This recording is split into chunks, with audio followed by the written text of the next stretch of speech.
Guillaume Soro, figure politique mal évaluée et mal comprise. Dans le paysage politique ivoirien, Guillaume Kegbafori Soro demeure une figure à la fois controversée et fascinante. Ancien chef rebelle, son passé militaire est souvent brandi par ses détracteurs pour le disqualifier de toute prétention à la magistrature suprême. Pourtant, cette analyse unidimensionnelle néglige la complexité de son parcours et l'étendue de sa vision pour la Côte d'Ivoire. Si l'on s'intéresse de près à son itinéraire politique, Guillaume Soro pourrait bien incarner une opportunité unique de renouvellement national, à condition de dépasser les préjugés. Un parcours singulier comparable à des leaders historiques. De nombreuses figures politiques marquantes ont commencé leur trajectoire dans des contextes de lutte ou de rébellion avant de se transformer en architecte du changement. Guillaume Soro s'inscrit dans cette lignée de leaders ayant su convertir leur passé mouvementé en force transformatrice. Nelson Mandela, autrefois chef du mouvement armé de l'ANC, Umkhonto we-Sizwe, a été emprisonné pendant 27 ans avant de devenir le symbole de la réconciliation en Afrique du Sud et le premier président noir du pays. Jerry Rawlings, ancien officier de l'armée ghanéenne, est arrivé au pouvoir par un coup d'État en 1981. Toutefois, il a quitté les méthodes autoritaires pour se consacrer à une transition démocratique qui a transformé le Ghana en une démocratie stable. Simon Bolivar, surnommé le Libérateur, a mené des rébellions armées pour libérer plusieurs pays d'Amérique latine du joug colonial. Sa vision d'unité et d'indépendance a marqué des générations. Ces exemples montrent que dans des contextes de crise, des personnalités jugées trop audacieuses ou controversées ont souvent été les mieux placées pour redéfinir l'avenir. Guillaume Soro, en tant que figure de rupture, pourrait offrir à la Côte d'Ivoire une chance de se réinventer. Un homme de conviction et de courage. Guillaume Soro s'est distingué par sa persévérance et son engagement inébranlable. Contrairement à bon nombre de politiciens qui modifient leur position selon les opportunités, il est resté fidèle à ses idéaux, même face à des adversités considérables. Son leadership au sein des forces nouvelles illustre son aptitude à coordonner et fédérer dans des contextes complexes. Malgré l'exil et les accusations portées contre lui, il continue de défendre des idées ambitieuses pour son pays, notamment en matière de justice sociale, de souveraineté économique et d'intégration régionale. La Côte d'Ivoire, encore marquée par les fractures post-crise, a besoin d'un dirigeant capable de se battre pour ses convictions et de poser les bases d'une véritable réconciliation nationale. Des arguments pour reconsidérer Guillaume Soro. Si le président de Générations et Peuples solidaires est si décrié, c'est souvent en raison d'une méconnaissance de son potentiel. Voici 3 raisons supplémentaires de reconsidérer son rôle dans l'avenir politique ivoirien. 1. Une vision souveraine et panafricaine. Guillaume Soro prône une rupture avec les dépendances économiques héritées de la colonisation à travers des réformes structurelles. Cette approche est cruciale à une époque où la souveraineté des nations africaines est mise à mal par des enjeux géopolitiques globaux. 2. Une capacité à surmonter les divisions. En tant qu'ancien acteur clé des accords de Ouagadougou, il a démontré sa capacité à négocier et à construire des compromis dans des environnements conflictuels. Cette aptitude à bâtir des ponts pourrait être essentielle pour une Côte d'Ivoire en quête de paix durable. 3. Un modèle pour la jeunesse. Dans un pays où la majorité de la population est jeune, Guillaume Soro représente une figure dynamique, accessible et ancrée dans les aspirations des nouvelles générations.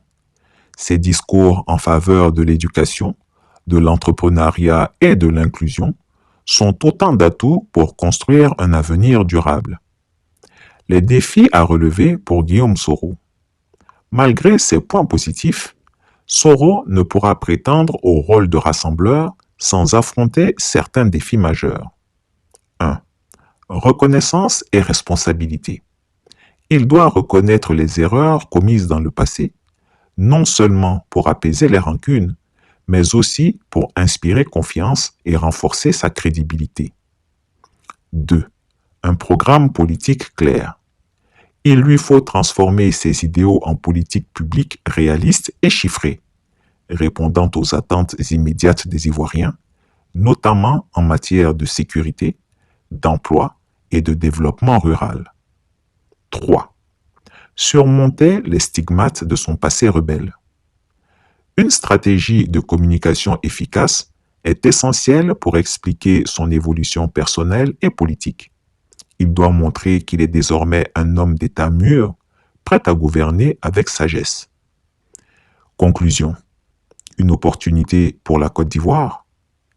Guillaume Soro est sans conteste une figure politique mal évaluée et mal comprise. Derrière les critiques se cache un potentiel de leadership audacieux, fondé sur des convictions fortes et une capacité rare à naviguer dans des situations complexes. Si la Côte d'Ivoire aspire à un véritable renouveau, elle doit surmonter les stéréotypes et examiner les propositions de ses leaders sous un jour neuf. Pour réussir, Guillaume Soro devra se montrer à la hauteur des attentes en incarnant une politique inclusive, visionnaire et réconciliatrice. La Côte d'Ivoire, forte de ses leçons du passé, pourrait alors envisager un avenir où les divisions s'effacent au profit d'une unité durable et d'un développement véritablement souverain. Aussi, j'aimerais m'adresser aussi aux personnes qui font des vidéos contre Soro Guillaume. Je veux parler par exemple de Henman le Patriote. D'ailleurs, je le salue depuis sa position. Le GPS aujourd'hui fait partie des personnes ou de groupes politiques qui ont lutté depuis les moments où nous tous on était tarés dans notre silence là. Ce sont eux qui ont lutté, ce sont eux qui ont parlé, ce sont eux qui ont œuvré pour l'éveil des consciences. Si Soro Guillaume il n'était pas sorti du gouvernement, aujourd'hui ils auraient pu le placer et il aurait pu manger à sa faim, il aurait pu bénéficier de toutes les largesses de l'État, mais il a dit non, il est sorti de là, donc de grâce.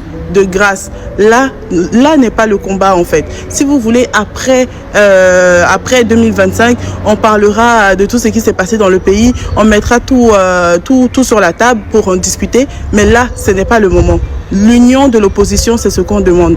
Les coûte que Soro Guillaume soit arrêté, soit mis en prison à la CPI, mais la prison, elle sert à quoi en fait? La prison, elle sert à peut-être pour réfléchir, elle sert à peut-être pour les personnes de pouvoir prendre conscience en fait des actes qu'ils ont fait. Mais quelqu'un sans même avoir été en prison, étant même au sein du pouvoir, il pouvait bien manger. Là, c'est au moment là qu'il décide de partir parce qu'il avait déjà pris conscience en fait de sa position. Il avait déjà pris conscience en fait qu'il avait un rôle à jouer pour la réconciliation en Côte d'Ivoire. Rien que sa conscience le travaille. Et parce que sa conscience le travaille, il est en train de réparer en fait tout ce qu'il a fait dans le passé. Donc rien que pour ça, laissez le GPS tranquille. Laissez le GPS tranquille. Pendant que vous étiez en train de dormir, en train de vaquer à vos occupations, que vous aviez oublié en fait que le pouvoir n'était plus dans les mains des Ivoiriens, il y avait le GPS qui combattait. Il y avait le GPS, on voit la guêpe, on voit Souley de Paris, on voit tous les gens du GPS là depuis des années sur comment on appelle les réseaux, en train de faire de l'éveil de conscience. Et c'est grâce à eux on en est où on en est aujourd'hui. C'est eux qui ont commencé le combat et nous aujourd'hui on peut profiter de ce combat là. Faites du bruit, mais je suis sûre qu'il y a des papiers que Soro Guillaume a refusé de signer. Il y a des papiers là, s'il signe tout de suite on le met au pouvoir. Vous savez très bien comment ça se passe. Donc arrêtez de faire de bruit pour rien, comme si vous aviez un pouvoir pour chasser et puis pour mettre les gens au pouvoir. Je voudrais dire à leur endroit la pensée de Confucius. Je le cite: quand le sage montre la lune, l'idiot regarde le doigt.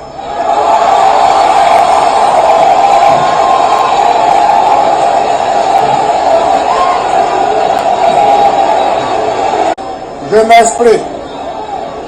Quand pour la nation, pour le bonheur de la nation, les sages de notre pays montrent la voie de la paix, il s'obstine à violer la Constitution, à se parjurer. Ainsi, je répète, quand le sage montre la lune, l'idiot regarde le doigt. Chris Yapi ne ment pas. Retrouvez Chris Yapi sur ses 2 chaînes YouTube, sa chaîne Rumble, ses comptes TikTok, X, Instagram, VK et Threads.